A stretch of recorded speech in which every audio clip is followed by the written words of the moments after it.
Hello friends, today in this video I will show you how to optimize Windows 11. So open File Explorer. Now click on this PC. Now right click on your drive like C or D or any drive. Then Properties.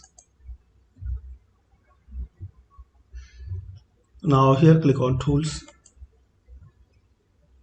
Here is option Optimize and Defragment drive.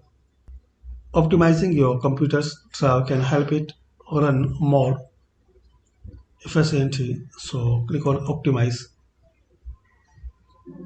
Now select your drive, then optimize. Now wait for few minutes till this process will complete. Once you're done, close it and restart. So this is the short and easy way to optimize your Windows 11. Thanks for watching and please comment this video useful for you or not.